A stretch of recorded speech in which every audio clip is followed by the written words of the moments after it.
انگریز خوش تھا، اسے یقین ہو گیا کہ وہ صحیح سمت میں چل رہے تھے۔ آخر کار ایک نوجوان عورت کنویں کی طرف آتی ہوئی نظر آئی جو سیاہ لباس میں ملبوس نہیں تھی۔ اس کے سر پر رومال تھا مگر اس کا چہرہ ننگا تھا۔ لڑکا اس کی طرف اس غرض سے بڑھا تاکہ اس سے کیمیا گر کے بارے میں پوچھ سکے۔ جیسے ہی لڑکے نے لڑکی کو قریب سے دیکھا، اسے ایسا لگا جیسے پوری کائنات تھم گئی ہو۔ اس کی گہری سیاہ آنکھیں سمندر سے زیادہ گہری تھیں، متبسم ہونٹ کسی گلاب کی پنکھڑی سے بھی خوبصورت تھے۔ اس پر عالمگیر زبان کے سب سے اہم حصے کا آج انکشاف ہوا، وہ حصہ جسے دنیا میں موجود ہر شے سمجھ سکتی تھی، محبت، جس کا وجود انسان کے وجود سے بھی قدیم ہے اور جس کی وسعت صحرا سے بھی زیادہ ہے۔ یہ ایک ایسی طاقت ہے جو دو نظروں کے ملاپ پر وجود میں آتی ہے۔ لڑکی مسکرائی، یہ یقیناً ایک علامت تھی، شاید اسی علامت کی اسے اب تک تلاش تھی۔ اسی کی تلاش میں وہ اپنی بھیڑوں کے ساتھ مارا پھرا تھا، کتابوں میں سر کھپایا، کرسٹل کی دکان میں محنت کی اور صحرا کی وسعت میں سرگرداں رہا۔ یہ دنیا کی سب سے پاکیزہ زبان ہے جسے کسی بھی وضاحت کی ضرورت نہیں، جس طرح کائنات کسی بھی وضاحت سے بے نیاز ہے۔ لڑکے کو ایسا محسوس ہوا جیسے وہ دنیا میں موجود واحد خاتون کے ساتھ ہے، اور اسے لگا کہ بغیر کوئی لفظ بولے لڑکی نے اس کے احساسات کو محسوس کر لیا تھا۔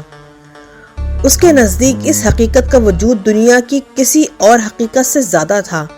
اس کے نزدیک صرف یہی ایک حقیقت تھی اور باقی سب فریب۔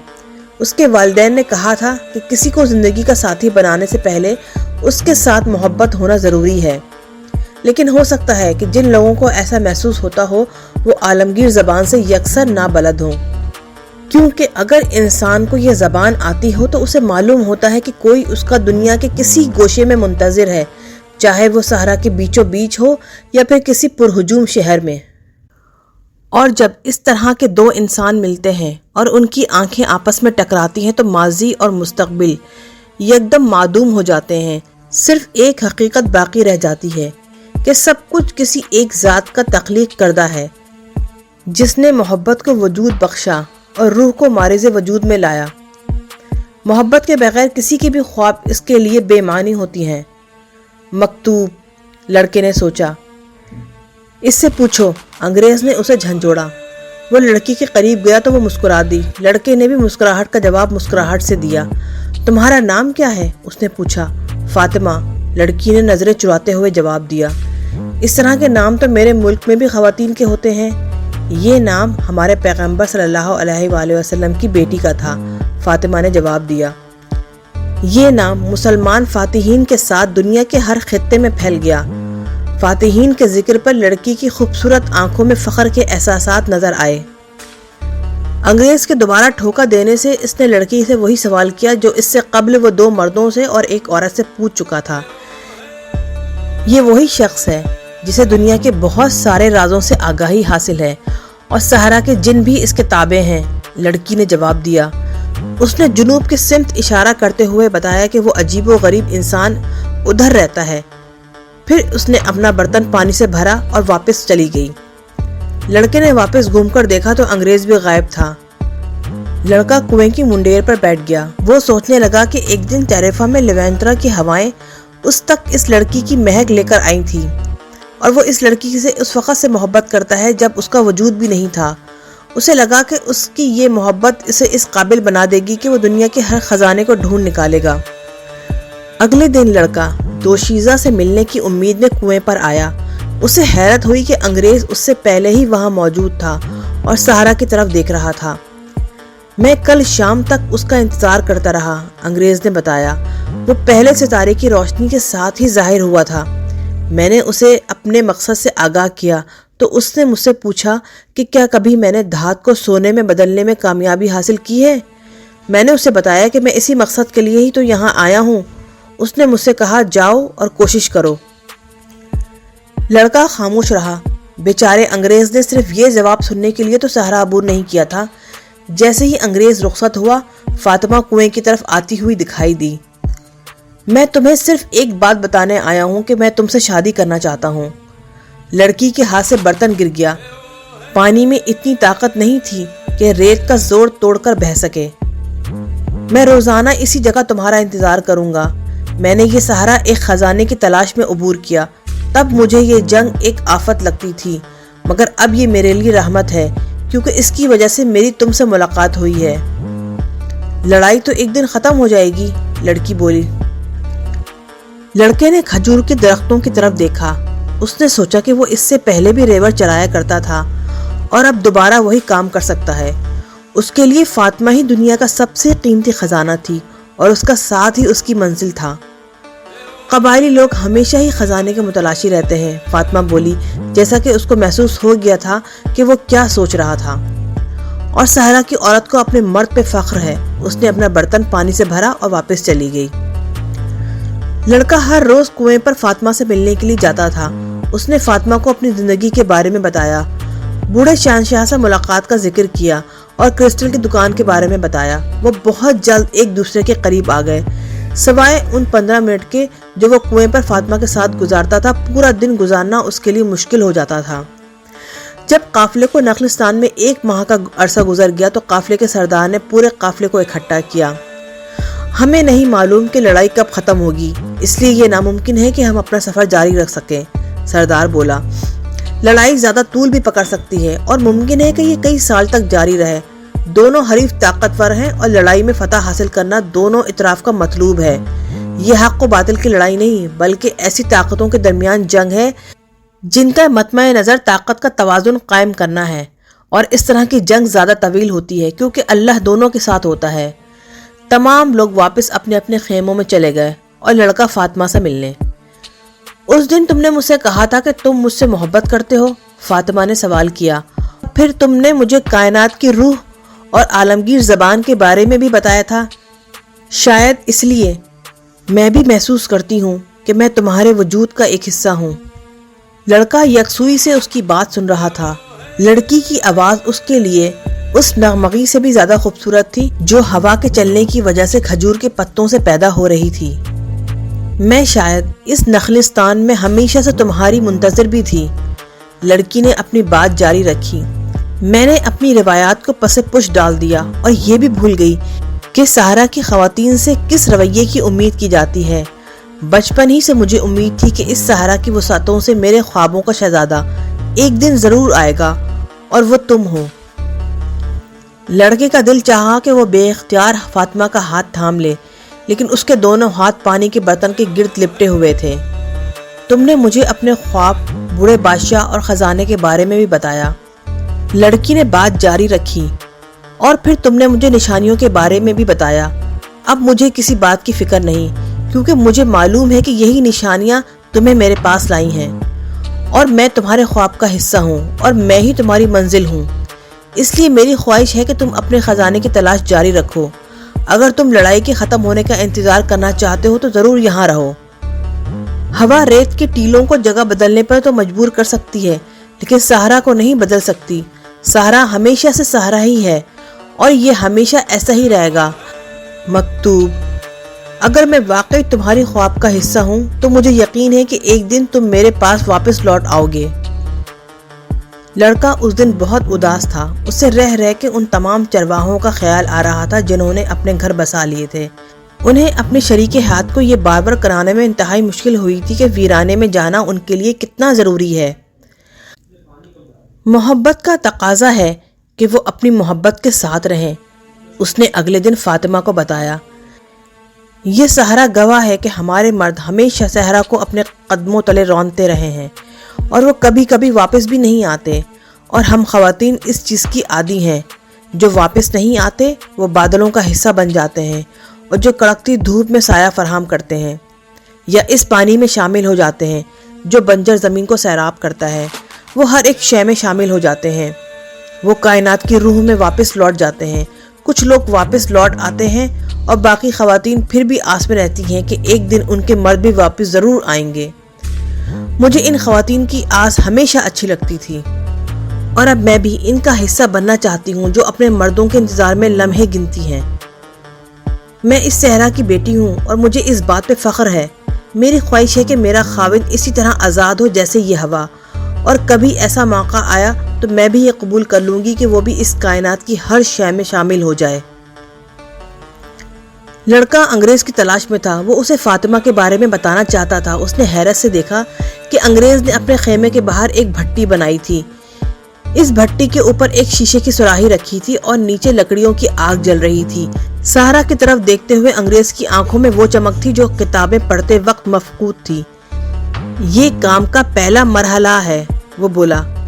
مجھے گندھک علیحدہ کرنا ہے۔ اس کام کو کامیابی سے سر انجام دینے کے لیے ضروری ہے کہ میرے دل میں ناکامی کا شائبہ تک نہ آئے۔ یہ ناکامی کا خوف ہی تھا جس نے مجھے اس کام سے باز رکھا۔ میں نے آج اس کام کی ابتدا کی ہے جو میں آج سے 10 سال پہلے کر سکتا تھا، لیکن مجھے خوشی اس بات کی ہے کہ میرے 20 سال نہیں گزرے۔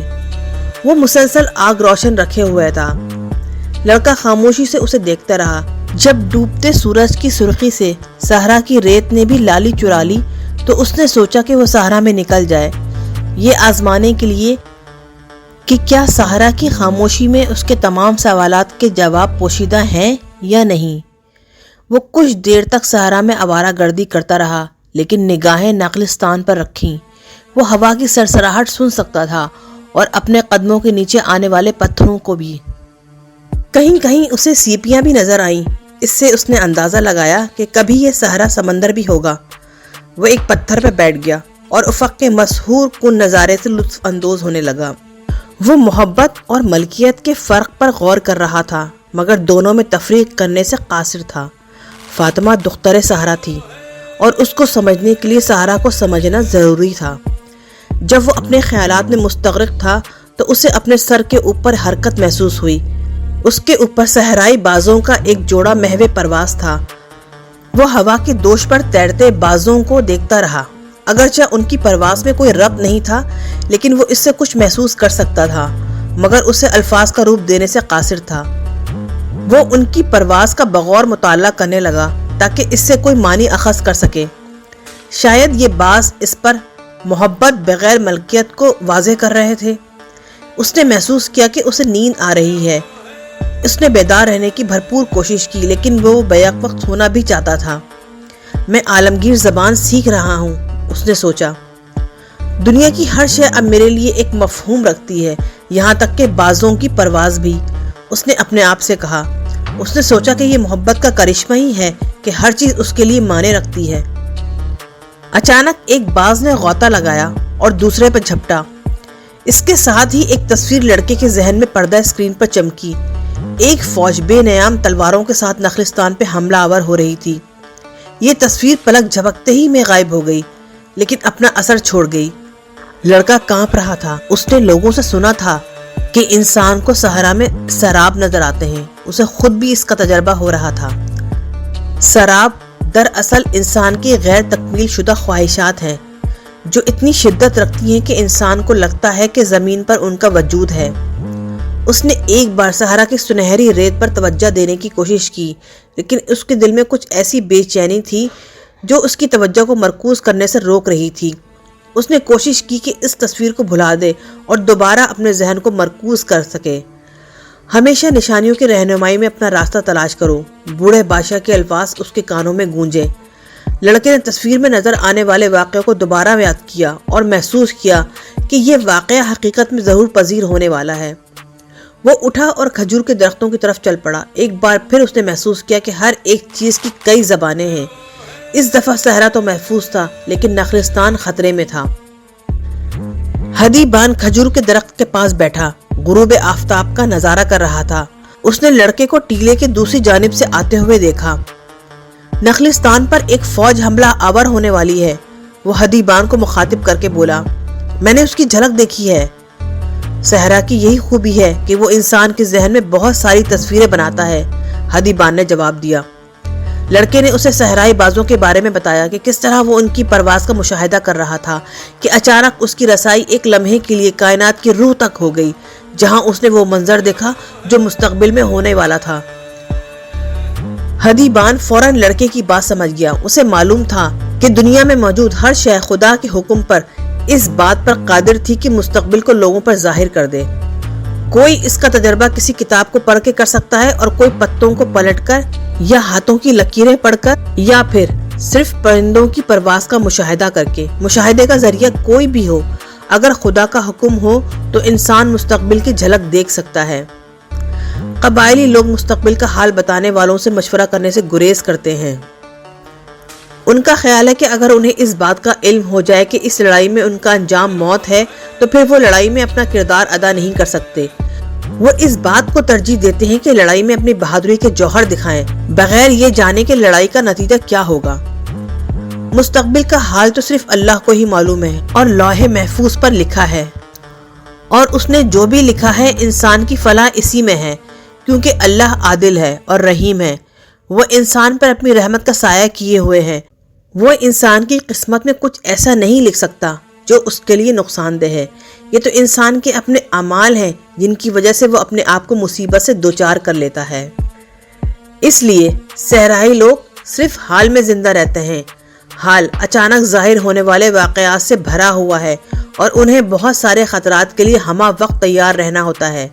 دشمن کی تلوار کہاں تھی؟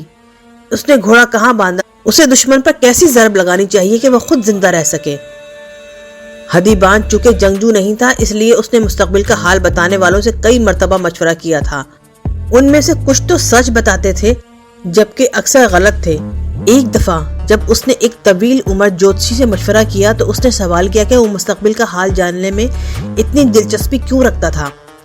میں مستقبل کے بارے میں اس لیے جاننا چاہتا ہوں کہ میں مرد ہوں، ہدیبان نے جواب دیا، اور مرد اپنی زندگیوں کی منصوبہ بندی اپنے مستقبل کو پیش نظر رکھ کے کرتے ہیں، اور اس لیے بھی کہ میں جن چیزوں کا ہونا اپنے لیے صحیح نہیں سمجھتا ان کو بدل سکوں، تب وہ تمہارے مستقبل کا حصہ نہیں ہوں گی۔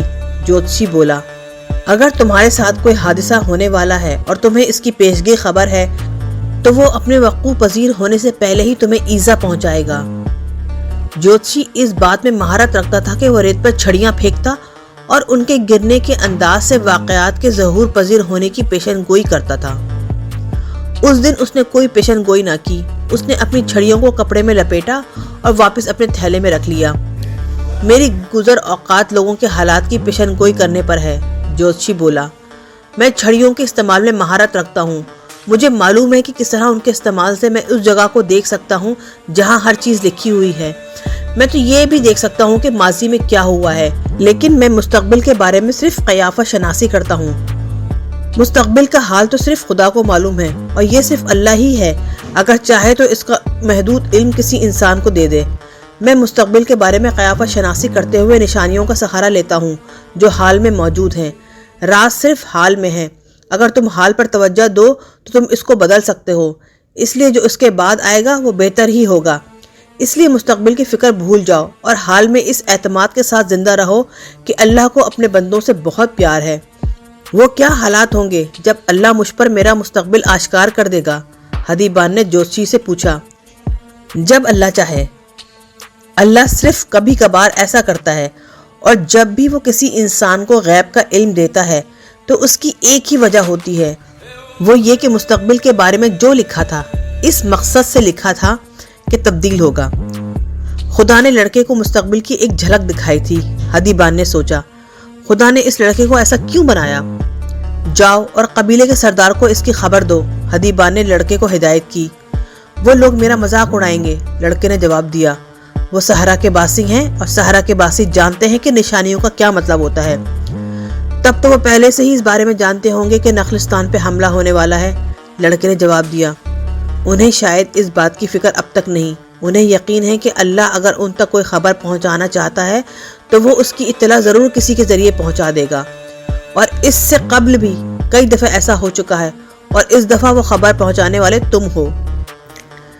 لڑکے کو فاطمہ کا خیال آ گیا۔ اس نے فیصلہ کیا کہ وہ قبیلے کے سردار کو ضرور یہ خبر پہنچا دے گا۔ لڑکے کا سامنا محافظ سے ہوا جو نخلستان کے قلب میں نصب خیمے کے دروازے پر پہرا دے رہا تھا۔ میں سردار سے ملنا چاہتا ہوں، اس نے محافظ سے کہا۔ محافظ کوئی جواب دیے بغیر خیمے کے اندر چلا گیا، اور کچھ دیر کے بعد سفید لباس میں ملبوس ایک نوجوان کے ساتھ باہر آیا۔ لڑکے نے اسے بتایا اس نے کیا دیکھا تھا۔ نوجوان اسے انتظار کرنے کا کہہ کر دوبارہ خیمے کے اندر چلا گیا۔ رات پڑ چکی تھی اور کثیر تعداد میں تاجر اور جنگجو خیمے میں آ جا رہے تھے۔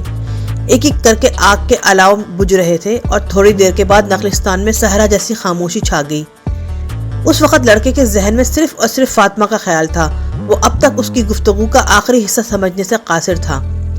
آخر کئی گھنٹوں کے صبر آزما انتظار کے بعد محافظ نے لڑکے کو اندر جانے کا حکم دیا۔ خیمے کا اندرونی منظر دیکھ کے اس کی عقل دنگ رہ گئی۔ اس کے خواب و خیال میں بھی نہیں تھا کہ صحرا کے بیچوں بیچ کوئی ایسا خیمہ بھی موجود ہوگا۔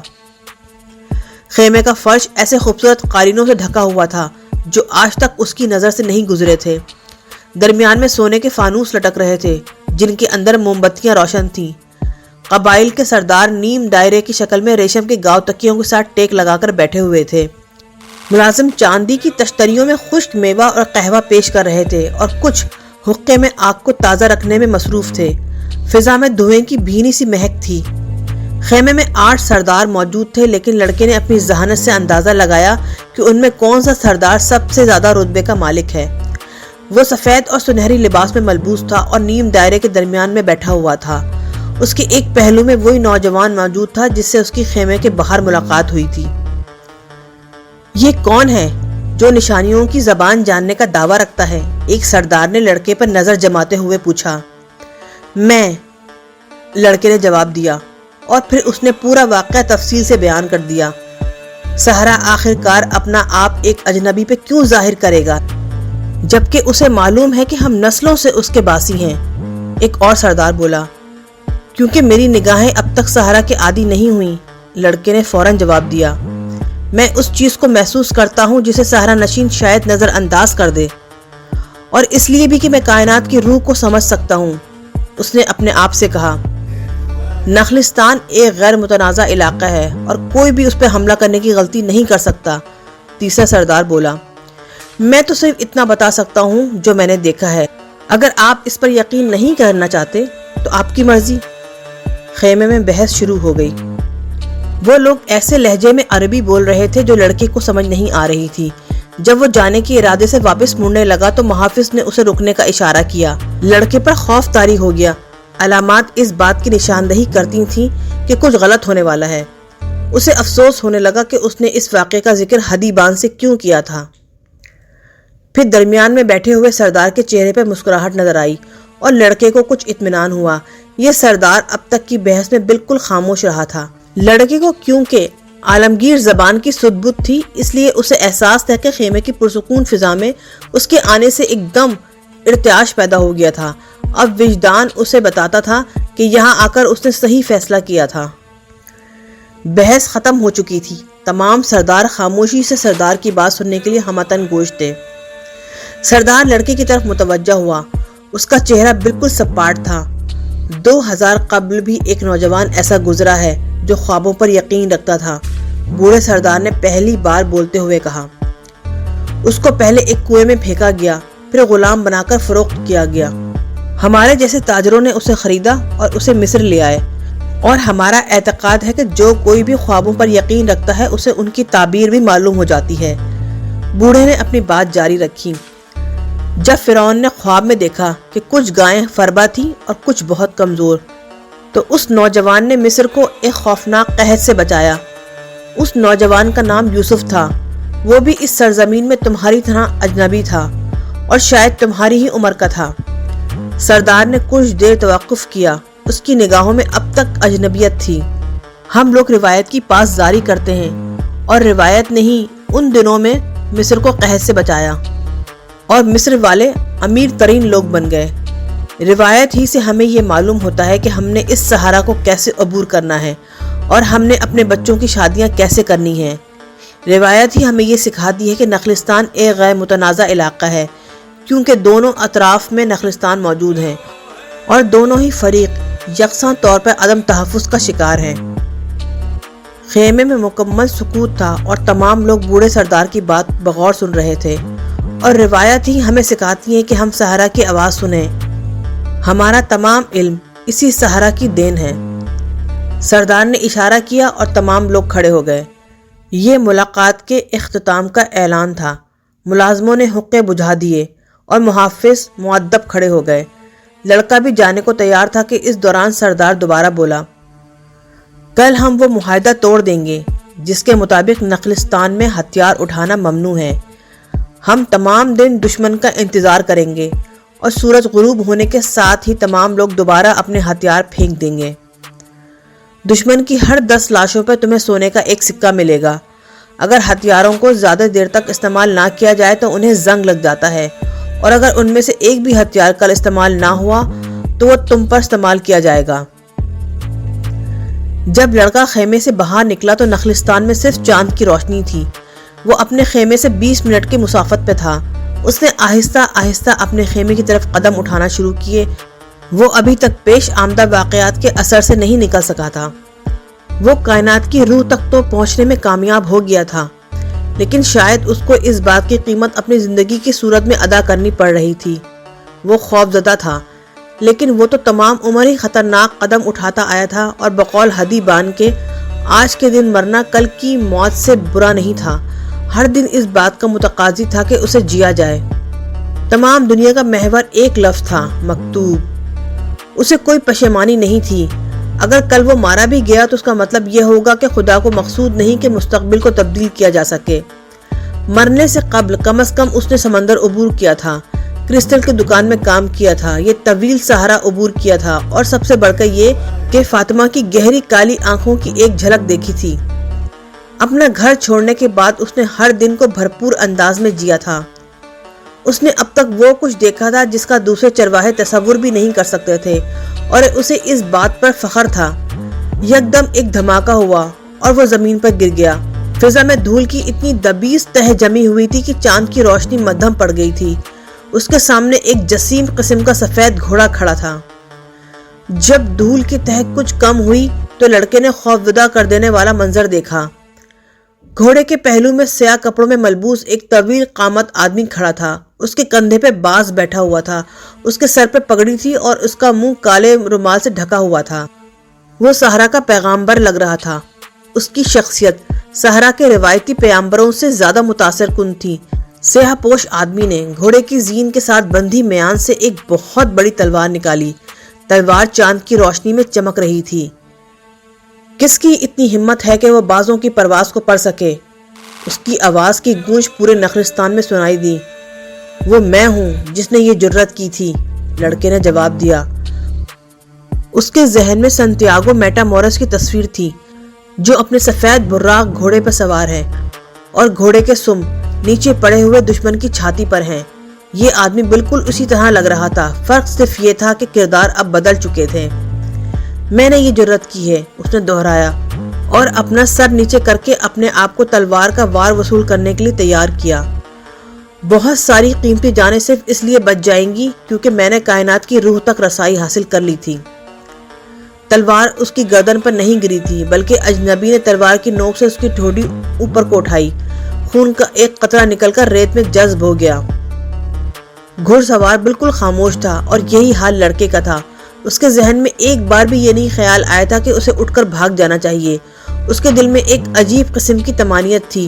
وہ اپنی منزل کی تلاش میں موت کے انتہائی قریب پہنچ گیا تھا، اور فاطمہ کی تلاش میں۔